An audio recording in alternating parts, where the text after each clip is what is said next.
Kalimela video Pradeep Kumar करो हाय हाय लांचो वीडियो कालीमेला वीडियो प्रदीप कुमार करो हाय हाय लांचो वीडियो प्रदीप कुमार करो वीडियो को गिरफ्त करबा हमार दाबी। कालीमेला पंचायत समिति अधिकारी विरोध में सर्वदलीय सांबादिक सम्मेलन पंचायत समिति घेराव। आज मालकानगिरी जिलार कालीमेला ब्लॉक पंचायत समिति सभागृह में सर्वदलीय नेतृवृंद एकत्रित होई कालीमेला पंचायत समिति अधिकारी प्रदीप कुमार कर विरोध में गुरुतर अभियोग उठाई सांबादिक सम्मेलन आयोजन करिसेंति। घटना समय ब्लॉक समस्त निर्वाचित प्रतिनिधि माने फ्लाकार्ड हाथ में धरी स्लोगान दे ब्लॉक कार्यालय को प्रवेश करथिले। प्रतिवाद स्वरूप सेमाने बीडीओ ऑफिस चैम्बर को प्रवेश करी घेराव करथिले। प्रतिवादकारी माने अभियोग करिसेंति जे एक प्रशासनिक अधिकारी सांवैधानिक पदरे थिबा सत्वे ब्लॉक कार्यालय को रंगशाला परिणत करी तहसिल रु कोटी कोटी टंका हड़प करिसेंति। एथिसहित महिला कर्मचारी और जनप्रतिनिधि उपरे अनुचित दृष्टि पकाई तांको मानसिक और शारीरिक निर्यातना देवा अभियोग मध्य उठिछि। पूर्वर मध्य प्रशासन निकट में अभियोग उठा जाइथिबा बेले तदंत किंबा मामला रुजु करा जाई नथिबारु असंतोष मध्य बढ़िछि। ए प्रतिवाद समय जने ब्राह्मण गंगा जल सिंची मंत्र पाठ करी ब्लॉक कार्यालय को पवित्र करथिले। उपस्थित सर्वदलीय प्रतिनिधि माने चेतावनी दैछन्ति जे बीडीओ प्रदीप कुमार करंकु ए ब्लॉक और जिलारो बहिष्कार करान गले आगामी दिन में आंदोलन तीव्र रूप धारण करिबो। पूर्वतन सांसद प्रदीप माझी एही संबंध में कहिसेंति जे प्रशासन जदि उचित कार्यानुष्ठान न निए तेरे परिस्थिति भयावह हेबार संभावना रही।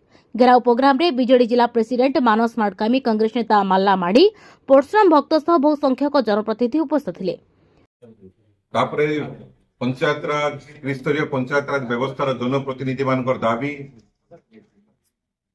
एठाकर स्थानीय वीडियो विभिन्न प्रकार दुर्नीति रे लिप्त थिले मध्य नारी निर्यातना देई तांको विरुद्ध रे कालीमेला पुलिस स्टेशन रे एफआईआर देला परे मध्य सरकार संपूर्ण भाव नीरव कौन सी प्रकार कार्यानुष्ठान ग्रहण करागला नहीं। एणु आज आम पुनर्बार सरकार को चेतावनी दौचु जे खूब शीघ्र से सरपंच महाशय को न्याय दिया जाओ। तांको विरुद्ध रे वीडियो विरुद्ध रे संगीन अभियोग आसीछि। से जने संविधानिक पदरे थिबा महिला को फिजिकली एसल्ट बा अश्लील इंगित करिछि एवं तांको सहित दुर्व्यवहार करिछथि। तत्सहित वीडियो महाशय विभिन्न प्रकार दुर्नीति रे लिप्त अछन्ति। आम लिखित भाव में ओडिशा सरकार को जिला प्रशासन को जन आज समस्ते पुनर्बार सरकार को निकट दाबी करुचु जदि खूब शीघ्र वीडियो विरुद्ध में दृढ़ कार्यानुष्ठान ग्रहण करा न जाए ताहले कालीमेलावासी ए अंचल समस्त जनप्रतिनिधि और समस्त राजनीतिक दल पुनर्बार राजरास्ता को ओह्लैबे। मालकानगिरी कैमरा पर्सन पिंटू कुमार ईश्वर आदाकी रिपोर्ट आदर्श न्यूज।